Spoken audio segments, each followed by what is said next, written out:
오늘 보신 말씀은 구약성경 592면에 열왕기하 17장 24절부터 41절 말씀까지를 제가 한 절 읽고 여러분들은 한 절 읽고 교도가며 읽도록 하겠습니다. 열왕기하 17장 24절부터 41절 말씀까지를 제가 한 절 읽고 여러분들은 한 절 읽고 교도가며 읽도록 하겠습니다. 아수르 왕이 바벨론과 구다와 아와와 하맛과 스발와임에서 사람을 옮겨다가 이스라엘 자손을 대신하여 사마리아 여러 성읍에 두매 그들이 사마리아를 차지하고 그 여러 성읍에 거주하니라.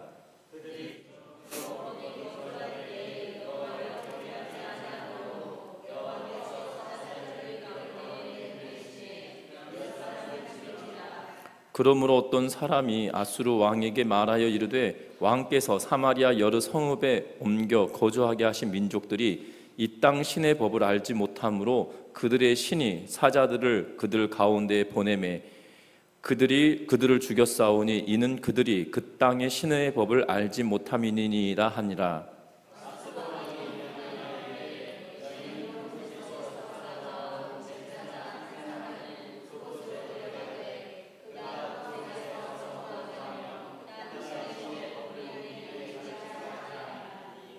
이에 사마리아에서 잡혀간 제사장 중 한 사람이 와서 베델에 살며 백성에게 어떻게 여호와 경외할지를 가르쳤더라.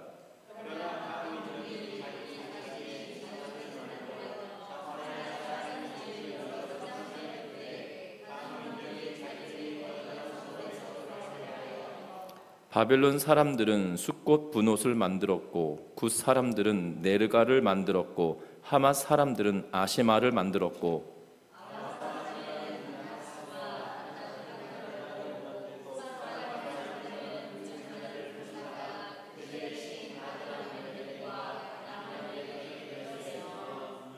그들이 또 여호와를 경외하여 자기 중에서 사람을 산당의 제사장으로 택하여 그 산당들에서 자기를 위하여 제사를 드리게 하니라.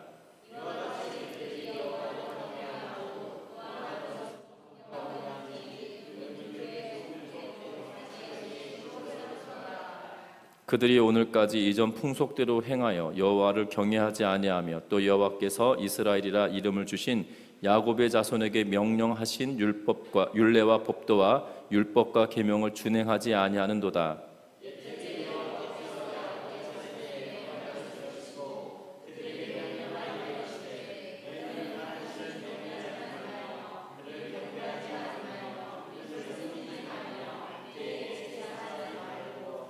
오직 큰 능력과 편팔로 너희를 애굽에서 인도하여 내신 여호와만 경외하여 그를 예배하며 그에게 제사를 드릴 것이며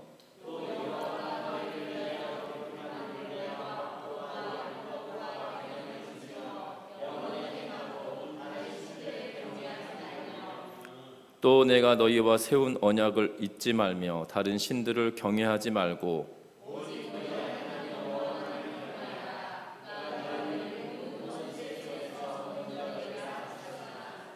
그러나 그들이 듣지 아니하고 오히려 이전 풍속대로 행하였느니라.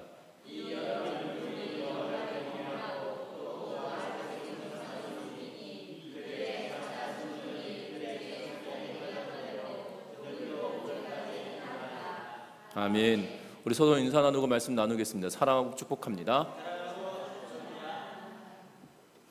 이솝 우화 가운데 박쥐에 관한 교훈이 포함되어져 있는 것을 보게 됩니다. 하루는 동물 왕국의 새들과 네 발 가진 짐승들 간의 싸움이 벌어졌다고 합니다. 이들의 싸움은 엎드락 뒤치락 하면서 도무지 승부가 나질 않습니다. 어떤 날은 네 발 가진 짐승들이 이기기도 하고 어떤 날은 새들이 이기기도 합니다. 그런데 그 여러 동물들 가운데 유독 박쥐만은 어느 편에도 가감하지 않고 새들이 강한 것처럼 보이는 날에는 새들 편에 서 있고 그리고 반대로 네 발 가진 짐승이 이길 때는 네 발 가진 짐승처럼 그곳에 편들고 서 있는 것을 보게 되죠. 이 싸움이 아무리 싸우더라도 승부가 나질 않았습니다.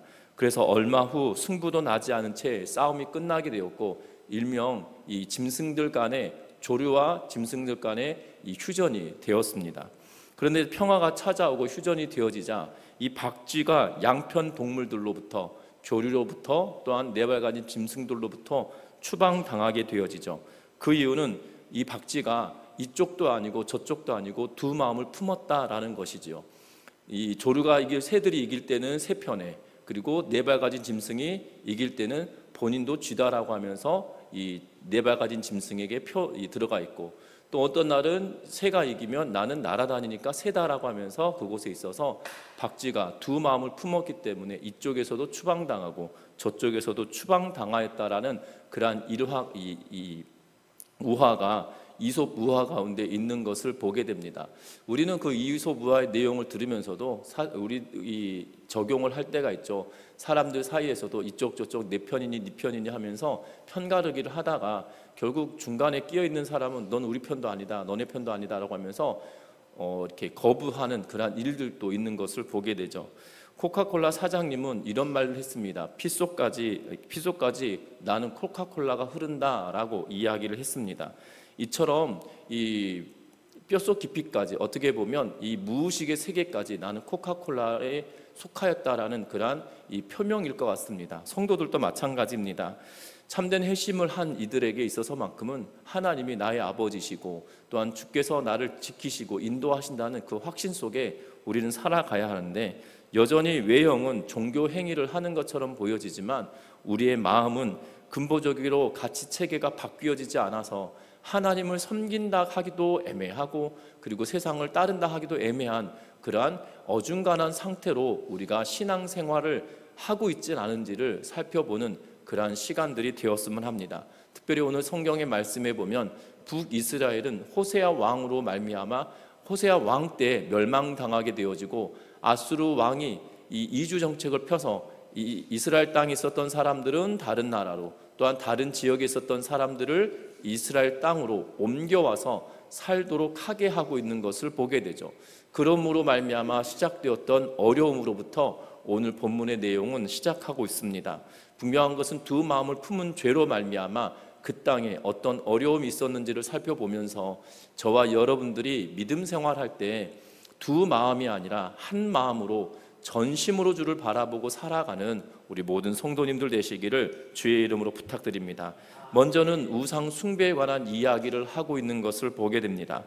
우상 숭배의 본질, 특별히 오늘 성경에 기록하고 있는 우상 숭배의 본질은 하나님 더하기 이 세상 신을 이야기하고 있는 것처럼 보여집니다. 여호와 더하기 알파, 여호와 플러스 알파라고 표현하는 게 더 맞을 것 같은데요. 우리 지금 성경에 기록되어 있는 대로 본문 자체를 내용을 통해서 보면 성경은 이렇게 이야기하고 있거든요. 특별히 33절 말씀에 보면 이렇게 기록합니다. 이와 같이 그들이 여호와도 경외하고 또한 어디서부터 옮겨왔든지 그 민족의 풍속대로 자기의 신들도 섬겼더라 라고 말씀하고 있는 것을 보게 되죠. 여호와를 섬기는데 여호와 섬기는 거에 더해서 그들 자신들의 신들을 또한 섬기고 있을 뿐만 아니라 오늘 성경에 보면 30절에 이렇게 말합니다. 바벨론 사람은 숫꽃 분옷을 만들었고 굿 사람은 네르가를 만들었고 하맛 사람은 아시마를 만들었고 그리고 아와 사람은 닙하스와 다르닥을 만들었고 스발와임 사람들은 그 자녀들을 불살라 그들의 신 아드람 멜렉과 아남 멜렉에게 드렸더라 라고 30절과 31절에 기록해 놓고 있는 것을 보게 되죠. 하나님을 섬기는 방식을 쫓기를 간구했던 그들이 결국 그들의 신들을 섬길 만한 장소를 만들고 그들에게 심지어 자기들의 자식들을 바치면서까지 이 자신들의 신들을 섬기는 그러한 일들을 보게 되어진다는 겁니다. 특별히 오늘 성경의 말씀은 이 한 하나님만 섬기기를 이야기하고 있는 것처럼 보게 되죠. 특별히 우리가 읽었던 오늘 본문의 24절부터 시작하여서 28절 말씀까지는 어떠한 내용이 기록되어 있냐면 아수르 왕에 의하여서 바벨론이라고 하는 지역, 당시는 바벨론이 왕국이 아니었고요, 그 지역처럼 보여지고 있습니다. 그리고 바벨론이 결국 나라가 점점점 성장하여서 아수르가 멸망하고 또한 바벨론이 득세하게 되어지는데 지금은 아수르가 득세하고 있었던 시대이고 그리고 북이스라엘이 아수르에 멸망당하는 시기였기에 아수르가 굉장히 강력했던 때이고요. 그리고 100여 년이 지나고 난 이후에 아수르가 멸망당하게 되는데 그 이전에 이 아수르는 굉장히 강력한 지금도 세계에서 가장 최대의 강력한 군사력을 가진 그러한 고대 왕국 그러면 아수르라는 표현을 쓰고 이 세계사에서는 아시리아 이렇게 표현을 하고 있는 것을 보게 됩니다. 그래서 아시리아는 굉장히 강력한 이 군사력을 가지고 있었던 고대 국가였다라고 알려져 있는 것을 보게 되는데, 그러면서 이 아수르는 어떤 정책을 펴느냐면 혼합 정책을 펴니다. 그러니까 모든 민족을 다 섞어버리는 거예요.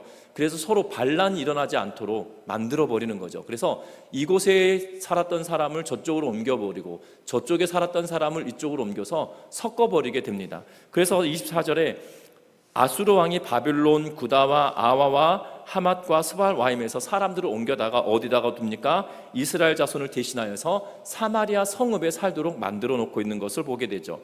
사마리아를 차지하고 그 성읍에 거주하게 하고 있는 것을 보게 됩니다. 그러면서 그들이 어떠한 일을 벌이냐면 25절에 여호와를 경외하지 않았다라고 성경은 기록하고 있는 것을 보게 되어져요. 여호와를 경외하지 않음으로 인하여서 어떤 일이 벌어지느냐? 여호와께서 사자를 그들에게 보내어서 사람들을 죽이게 하고 있는 것을 보게 됩니다. 여기서는 여호와께서 사자들을 보내사라고 이야기해서 천사를 보냈다는 의미가 아니라 실제로 이 맹수 사자를 보냈다라는 의미예요. 근데 한 마리가 아니라 사자들을 보냈다라고 이야기합니다. 이 일로 말미암아 어떤 일이 벌어지냐면 이방 땅에서 왔던 사람들이 뭐라고 이야기하냐면 이 땅의 신이 우리에게 사자를 보내서 사람들을 죽였다. 우리가 그의 신을 알지 못하고 어떻게 섬기는지도 알지 못한다라는 이 이야기를 하고 있는 것을 보게 되죠. 그러자 아수르 왕에게 이 상소를 보내고, 또한 아수르 왕은 그들에게 이스라엘에서 데려왔던 사람들 가운데 제사장이었던 사람을 한 명 데려다가 다시 사마리아 땅, 다시 말하면 이스라엘 땅으로 보내서 하나님이 어떠한 분인지, 하나님을 어떻게 섬겨야 되는지를 가르치도록 하고 있는 말씀이 28절까지의 말씀이라는 겁니다. 여러분들, 그들이 하나님을 섬기지 않고 경외하지 않았다라고 이야기하고, 그러므로 말미암아 하나님께서 그들을 징계하시면서 사자를 보냈다라고 이야기합니다. 그런데 놀라운 것은 고대 사회에서 이러한 일들은 비일비재했다라는 거죠. 다시 말하면 우리나라에도 이런 이야기들 있잖아요. 지방신이다, 토착신이다 라고 이야기하면서 부뚜막을 다 관장하는 이 신이 있어서, 귀신이 있어서 그 부뚜막에다가 이렇게 그 밥을 하고 나면 밥을 뜨고 나면 조금 떠다가 먼저 차려놓고 그리고 밥을 푸고 있는 그런 우리 옛날 이 영화나 드라마 같은 데 보면 사실 그런 거 본 적이 없어서 그러니까 드라마나 영화를 통해서 보았는데요. 꼭 그런 일들이 종종 등장하는 것을 보게 됩니다. 그리고 또 어느 지역으로 가면 소풍을 갔다 그러면 저희 어렸을 때 김밥을 먹다가 갑자기 친구 중에 하나가 김밥을 먹기 전에 그 꼬다리를 하나 들고 고시래 하고 던졌던 것을 기억합니다. 사실 우리 때는 날짐승들 새들에게 모이 준다고 그랬는데 새들은 김밥 잘 안 먹더라고요. 김밥 잘 안 먹는데 굳이 고시래 했던 이유는 그 지역에 있는 그 귀신에게 음식을 주면서 우리 별일 없게 해달라라는 의미로 시작됐던 것이 아니겠나라는 생각이 듭니다. 우리는 그래서 고대 우리나라에도 이 지방신이라고 해서 그 지역을 다스리는 신, 그리고 그 곳을 장소를 관장하는 신 있다라고 여겼던 것처럼 고대 근동에도 마찬가지로 그런 의미를 가지고 있어요. 그들의 신이 그 지역을 지킨다라고 생각하죠. 이것이 가장 강력하게 드러났던 것이 이 열왕기 상에 아합을 쳐들어왔던 아람 나라의 이 왕이 그 이야기를 하죠. 하나님께서 이 아람 나라를 승리케 하시자 그 다음에 뭐라고 이야기합니까? 이스라엘의 신은 산지의 신이다. 그런데 우리가 그들을 평지로 끌고 내려와서 전쟁을 치르면 우리가 이길 거다. 여호와는 산지의 신이니 우리는 평지의 신이고 그들은 산지의 신이니 평지로 끌고 오면 우리가 승리한다라고 하면서 열왕기상에 기록해 놓고 있는 것을 보게 되어집니다. 분명한 것은요, 고대 사회는 그렇게 여겼던 때예요. 그래서 지금 각 지역에서 와서 지금 북이스라엘 땅에 거주하며 살다가 갑작스럽게 사자가 나타나서 사람들을 찢어 죽이는 사건이 벌어지는 것은 이 땅의 신이 노하였다라는 표현을 쓰면서 그들이 26절에 보면 그러므로 어떤 사람이 아수르 왕에게 말하이르되 왕께서 사마리아 여러 성읍에 옮겨 거주하게 하신 민족들이 그 땅 신의 법을 알지 못함으로 그들의 신이 사자들을 그들 가운데 보내매 그들을 죽였사오니 이는 그들이 그 땅 신의 법을 알지 못함이니이다 라고 말하고 있어요. 그러니까 이것을 경험하고 나서 왕에게 상소를 보내는데 뭐라고 이야기하냐면, 이 땅의 신을 우리가 도무지 알지 못하여서 이런 비극이 일어났다, 이 땅의 신이 노하였다, 그러니 이 땅의 신이 더 노하기 전에 우리에게 방책을 달라라고 요약하면 그렇게 되겠죠. 그러한 일들을 보게 됩니다. 그런데 여러분, 그럼에도 불구하고 이들이 우상을 섬기고 있고 여호와를 경외하지 않은 그러한 모습을 보게 된다는 겁니다. 지금 당장 그들에게 닥쳐진 어려움으로 인하여서 여호와를 찾습니다. 그리고 그 아수르 땅에 끌려갔던 사람들 가운데 제사장을 보내서 베델에 살며 여호와를 경외하기를 가르쳤다라고 28절에 말하지만, 앞에서도 보았던 것처럼 29절과 30절 말씀에 보면 결국 그들은 30절과 31절 말씀을 통해서 보면 결국 그들은 여호와 경외하기 위하여 제사장을 요구했고, 제사장이 왔고 제사장이 어떻게 하나님을 섬길 것인지에 대하여 가르쳐 주었음에도 불구하고 무엇 합니까? 그냥 그들이 원하는 대로 우상을 숭배하고 있는 그러한 모습을 보게 된다는 겁니다. 반면에 그들의 신앙의 모습에 또한 보면 이러한 것을 보게 되죠. 앞에서도 읽었습니다. 32절 말씀에 보면 그들이 또 여호와를 경외하여 자기 중에서 사람을 산당의 제사장으로 택하여 그 산당들에서 자기를 위하여 제사를 드리게 하니라 라고 이야기하고 있는 것을 보게 되죠. 여러분들, 여호와를 섬기는 신앙은 다른 것이 아닙니다. 여호와 하나님께서 원하시는 가치, 그리고 하나님께서 원하시는 말씀대로 우리가 살아내는 것을 두고 우리는 신앙생활한다 라고 말합니다. 그래서 34절 하반절에 보면 야곱의 자손에게 명령하신 율례와 법도와 율법과 계명을 준행하지 않은도다 라는 말은 결국 바꾸면 하나님이 원하시는 것은 율례와 법도와 율법과 계명을 준행하는 것이다라고 말할 수 있을 거예요. 결국 하나님이 원하시는 것은 다른 것이 아니라 하나님이 말씀하신 것을 가치로 삼고 그 말씀을 붙들고 살아내고 지키고 순종하는 것, 그것이 바로 신앙생활이다라는 겁니다. 그런데 이들은 하나님을 섬김에도 불구하고 그들이 원하는 대로, 자기들이 원하는 대로 그들의 풍속에 따라 이 일들을 행하는데, 앞에서도 보았던 것처럼 자기들의 신들을 섬기고 33절에 보면 어디서부터 옮겨왔든지 그 민족의 풍속대로 자기 신들도 섬겼다라고 이야기하며, 32절은 여호와를 경외하며 라고 이야기하고, 뒤에 33절에서는 그 민족의 풍속대로 자기의 신들도 섬겼다라고 이야기하면서 여호와 경외하며 자기의 신들도 경배하는, 예배하는, 섬기는 이 두 마음을 품고 살아가는 모습이 그들의 실제적인 신앙생활의 모습이었다라는 거예요. 저와 여러분들의 신앙생활의 모습을 다시 한번 살펴보아야 할 것입니다. 무엇을 살펴보느냐? 우리는 여호와 하나님을 섬긴다라고 말을 하고, 우리는 그래서 신앙생활한다라고 말하고, 또한 그래서 우리가 이 땅에 믿음 생활한다, 교회 생활한다라고 이야기를 합니다. 정말 우리가 하나님 중심으로 신앙생활하고 있는지를 점검해 봐야 될 필요가 있다는 거죠.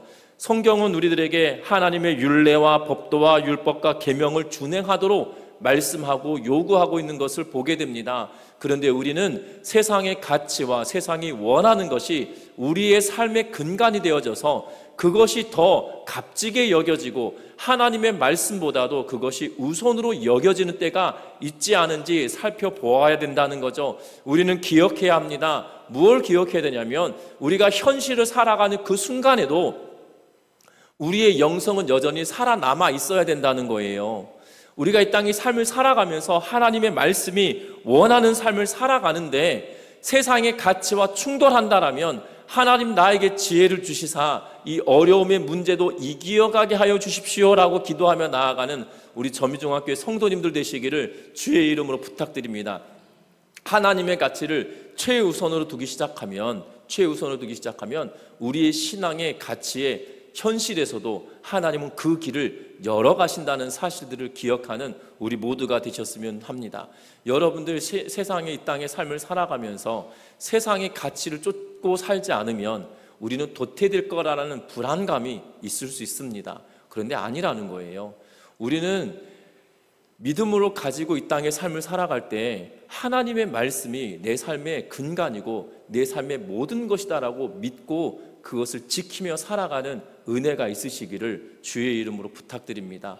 제가 이 군생활 이야기해서 참 죄송한데요. 군생활 하면서 이제 신학대학을 다니면서 우리 선배님들이 이러는 거예요. 나 군생활 할 때 엄청 맞았다. 그 맞았던 이유가 고참들이 너 교회 못 간다 그러면 그럼에도 불구하고 구타를 당하면서도 난 교회 갔다. 그랬더니 하나님께서 이렇게 해주시더라 라는 거예요. 그런데 제가 생각할 땐 그랬던 거예요. 제 마음속에 난 진짜 21년 동안 한 번도 교회, 내 기억 속에 기억나는 거 딱 한 번 아파가지고 교회 한 번 빠진 거 말고는 20년 동안 신앙생활하고 교회 다녔는데 군생활할 때만큼은 하나님 좀 쉬어도 괜찮지 않을까요? 이러면서 혼자 제 마음속으로 선배들 그런 이야기 들으면서 굳이 매를 맞으면서 교회 가고 싶지는 않습니다. 하나님, 저 혼자 그렇게 기도를 했어요. 그래서 하나님, 저는 군대에 가면 하나님 고참이 때리면 교회 못 가게 때리면 그냥 안 맞을랍니다. 이랬고 이렇게 그러면서 이렇게 군대를 갔어요. 그래가지고 35사단 여기 신병교육대 전주에 송천동 와가지고 훈련받고 증평으로 가가지고 자대 배치를 받고 충주에서 근무를 했는데 첫 주에 딱 자대 배치를 받고 첫날 첫 번째 주일이 되었는데요. 그날은 다 교회를 데리고 가더라고요. 그러니까 특별히 훈련이 없었어요. 그리고 그때 예배를 드리고 나서 저희 연대 교회 목사님이 저를 찾아오셔서 너 이제 군종병 해라, 연대 군종병 해라. 그래가지고 이제 연대 군종병이 된 거죠. 그런데 연대 군종병이 당시 일명 방위라고 하잖아요. 단기 사병들이 연대 군종병을 하고 있었기 때문에 현역병이 군종병을 했던 기억이 없는 거니까 고참들이 엄청 갈구더라고요. 너 왜 교회 가냐 뭐 이러면서. 나 군종병이다. 근데 이 인식이 없는 거예요. 그래서 두 번째 날 아침에 고참들에게 엄청 갈굼을 당하고 교회를 안 보내시는 거예요. 그래서 교회에서 전화가 온 거예요. 야, 군종병이 교회를 안 왔다. 그래가지고 빨리 보내라. 그래가지고 목사님이 전화를 해서 갑자기 우리 당직 사관이 와가지고 저를 제 이름 막 부르면서 너 왜 교회 안 갔냐고 하면서 막 뭐라 하는 거예요. 왜냐하면 이 당직 사령보다 목사님이 계급이 좀 낮긴 했으나 그런데 목사님은 연대장하고 직통으로 통하기 때문에 당직 사령이 목사님들을 쉽게 이렇게 보지 못하거든요. 그래서 난리가 난 거예요. 그래서 갔습니다. 그리고 나서 하여튼간에 그랬어요. 그래가지고 매도 안 맞고 교회를 가기 시작했습니다. 매주 가기 시작했습니다. 그런데 그것만이 아니에요. 하나님은 제가 되게 꼴보기 싫었는지 새벽 예배까지 시키시는 군생활하면서 새벽 예배까지 다 하도록 만들었던 기억이 있습니다. 그러니까 우리의 생각하고 다른 거예요. 하나님은 우리가 하나님의 말씀을 지키고 순종하려고 안 한다고 할지라도 하나님 끌고 가셔가지고 하시거든요.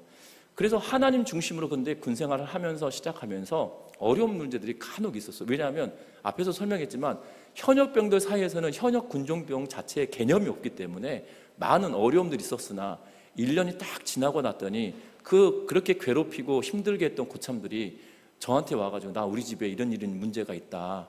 위에서 기도 좀 해줘. 그러니까 교회도 안 오면서도 그래요. 그러면 새벽마다 기도합니다. 하나님 우리 고참 중에 누구가 이렇게 기도해달라고 하는데 하나님 사실 제가 할 수 있는 거는 이 기도밖에 없습니다. 기도하고 한 2주 지나고 나면 진짜 하나님이 희한하게도 그 문제를 풀어주시는 거예요. 야, 너 기도했냐? 너 새벽마다 기도했어요. 그러면 그 고참이 와가지고 야, 이렇게 해결됐다 이러면서 막 이렇게 간증을 안 믿고 교회도 안 오는데 스스로들이 간증을 합니다. 여러분들 이 땅의 삶을 살아갈 때 하나님이 여러분들이 믿음으로 지키고 살아가려고 애쓰면 사실 저도 뭐 애썼겠습니까? 하나님 끌고 가신 거지. 그런데요, 그 가운데 그들과 타협하지 않고 말씀대로 살아가려고 애쓰고 심지어 군생활하면서 고참들이 술 먹이를 할 때 2번 맞고 났더니 안 먹이시더라고요. 군종병이라고. 그리고 이 장로님 아드님들 교회에서 찬양 사역했던 그 고참들도 술 안 먹는다고 막 뭐라 하고 그랬음에도 불구하고 2번 안 먹고 났더니 한 1년 지나고 났더니 연대장이 행군 끝나고 딱 들어왔는데 연대장이 술을 딱 따라주면서 술 한 잔 마시라고 그러는데 우리 그 고참들이 제 군종병입니다. 술 못 마십니다. 대신 그렇게 해주더라고요. 그랬더니 저희 연대장이 뭐라 하는지 아십니까? 그래? 너 군종병 기도하고 술 먹자 이래가지고 그 자리에서 기도하고 술 먹었던 기억이 납니다. 여러분들 현실은 그래요. 믿음을 지키고 살아가면 상황을 바꾸시는 이가 하나님이세요. 근데 우리는 신앙생활할 때 타협하거든요. 내가 이렇게 살아가면 이만큼 신앙생활 했으면 됐고 세상의 가치가 이만큼이면 되겠지라고 생각하는데, 우린 믿음을 지키고 살아가는 게 어떻게 보면 군생활 이야기는 벌써 30년 전, 20 몇 년 전의 이야기지만 세상은 바뀌었다라고 말할 수 있겠으나, 하나님의 말씀 붙들고 살아가면 하나님은 그 능력의 하나님께서 우리를 지키시고 인도해 가신다는 거예요.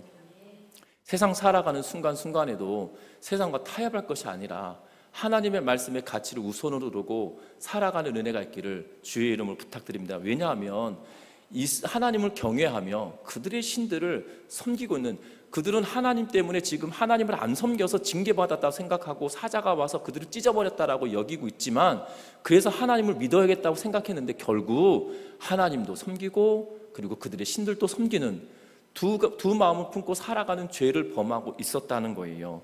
그리고 그들에게 결과적으로 어떤 일이 벌어집니까? 그 자자손손이 결국 그 길로 걸어가고 있는 것을 보게 되죠. 결국 우리는 기억해야 할 것이 있습니다. 사마리아 땅의 혼합주의적인 종교의 색채가 여기서부터 시작된 거예요.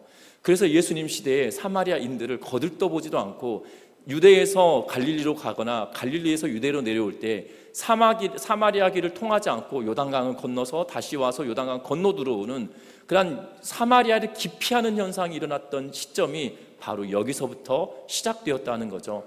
기억해야 합니다. 역사는 그것을 다 알고 있다는 거예요. 역사는 그것을 다 알고 있다는 거예요. 내가 살아가는 그 한 걸음 한 걸음이 믿음으로 살아냈느냐 아니면 혼합하며 살아냈느냐, 그것이 여전히 우리의 인생의 발자취로 남아있다는 거고, 결국 그것은 후대에 그것이 여전히 그들 가운데 올무로 남아있어서 하나님을 가까이 하기보다도 하나님과 멀어진 상태로 여기고, 오히려 하나님을 믿는다고 생각했던 유대인들은 그들과 상종하지 않는 그러한 역사의 현장을 우리가 보게 된다는 겁니다. 우리는 어떠합니까? 여호와를 경외하라 라고 이야기하며 39절에 오직 너희 하나님 여호와만을 경외하라, 그가 너희를 모든 원수의 손에서 건져내리라 하였으나 라고 이야기하면서, 하나님은 우리에게 하나님의 말씀과 하나님이 하시는 말씀을 경청하라 라고 이야기하며 하나님께서 행하셨던 그 일들에 대하여 귀를 기울이라라고 이야기하며 그 하나님의 뜻대로 살아가기를 지금도 요청하고 계신다는 거예요. 그런데 지금 이스라엘 땅에 살고 있는 이들이 40절에 보면, 지금 38절과 39절에 보면 하나님의 말씀대로 살아라 라고 외쳐졌지만 40절에 뭐라고 이야기합니까? 그러나 그들이 듣지 아니하고 오히려 이전 풍속대로 행하였느니라. 이 여러 민족이 여호와를 경외하고 또 그 아로 새긴 우상을 섬기니 그들의 자자손손이 그들의 조상들을 행하던 대로 그들도 오늘까지 행하니라 라고 말하고 있는 것을 보게 되죠. 여러분들, 저와 여러분들의 길은 다른 길이 아니고요, 정말 여호와께서 세우신 언약을 잊지 말고 다른 신을 경외하지 말고 여호와만 섬기라, 여호와를 경외하라 라고 말씀하시고, 여호와를 경외하면 모든 원수의 손에서 건져내리라 라고 하셨던 그 하나님의 말씀을 기억하면서 그 말씀을 청종하면서 그 말씀대로 살아가는 우리 모든 성도님들 되시기를 주의 이름으로 부탁합니다.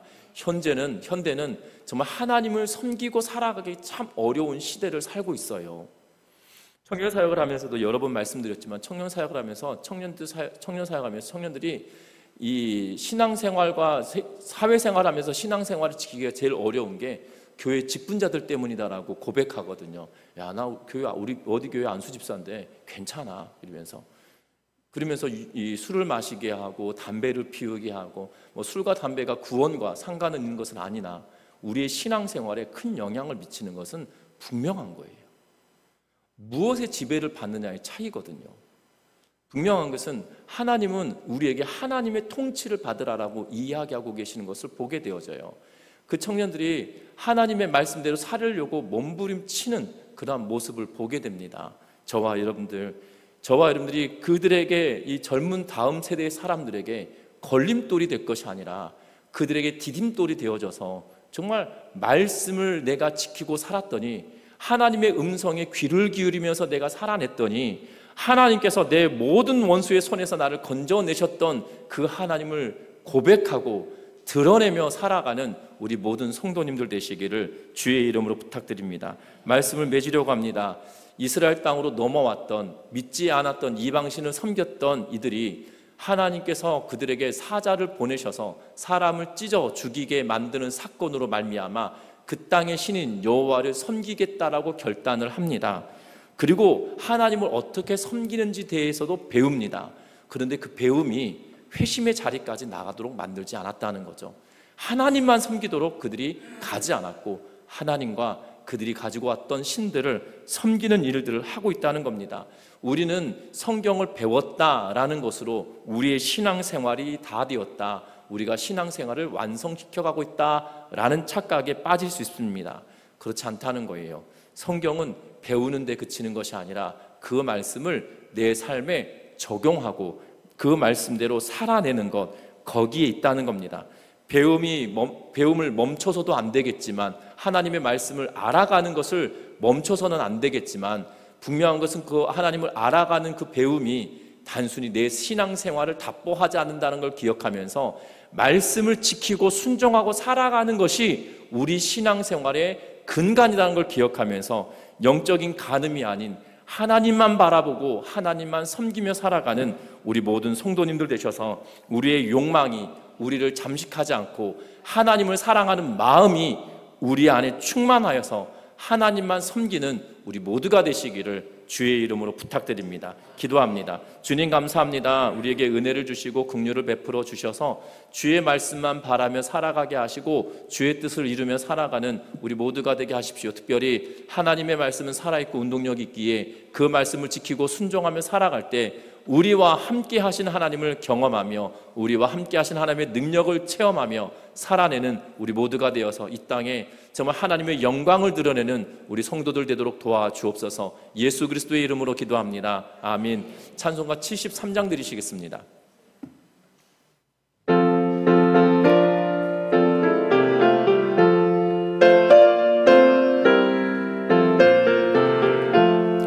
내 눈을 들어 두루 살피니 산악이라 날 돕는 구원 어디서 오나 그 어디서 하늘과 땅을 지은 여호와 날 도와주심 확실하도다. 주께서 나의 가는 곳마다 지키시며 졸지도 않고 깨어 계셔서 늘 지키네.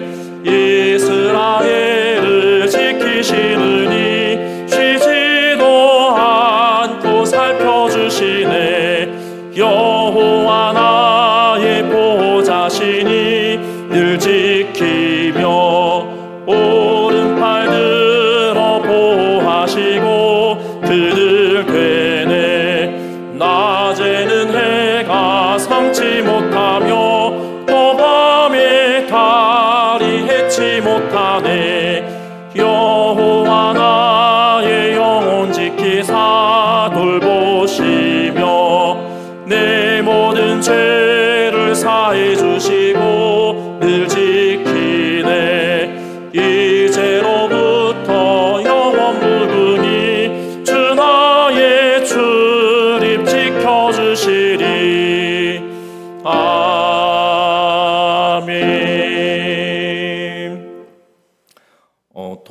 돌아오는 수요일 밤 예배부터 이 다니엘 기도회가 시작되어집니다. 그래서 수요 예배 그리고 주일 저녁 예배는 8시에 시작되고 차량이 30분 늦춰진다는 거 염두에 두시고 나오셨으면 하고요. 그리고 11월에 기관 총회를 할 수 있도록 준비해 주셨으면 합니다. 뿐만 아니라 돌아오는 주일에 이 성례식이 있습니다.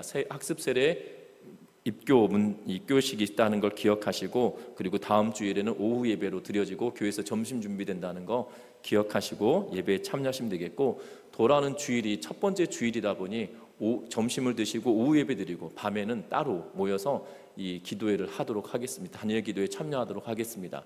그래서 그렇게 생각하시고 기도회에 참여하여 주시면 감사하겠고, 이번 다니엘 기도회 때 드려지는 사랑의 헌금은 아침에도 말씀드렸던 것처럼 박영원 목사님과 고영숙 사모님 이 박영원 목사님이 요양병원에 계시면서 이 사모님이 요양 간호를 하셨는데 사모님이 암으로 인하여서 이 전신에 이 암이 다 퍼져가지고 더 이상 어떻게 손을 쓸 수 없는 상황이 되어서 두 분 다 지금 요양 상황이 되어지다 보니 어려움이 있다라고 해서 노회에서 이분들을 좀 도왔으면 좋겠다라고 하면서 교회에 이 한 주간 이 특별 헌금을 해줬으면 좋겠다라고 공문이 왔는데요. 장로님과 저는 그냥 우리가 사랑의 헌금을 하니까 그리고 보내는 날짜가 27일까지여서 그래서 21일까지 사랑의 헌금을 모아지면 그것을 흘려보내는 걸로 결정을 했습니다. 그래서 여러분들 위해서 기도해 주시고 참여하시는 그러한 시간들 되셨으면 합니다. 축도합니다. 이제는 주 예수 그리스도의 은혜와 하나님 아버지의 사랑과 성령님의 감화 감동 위로하심이 주의 백성들 머리 위에 이제로부터 영원토록 함께 있을지어다. 아멘.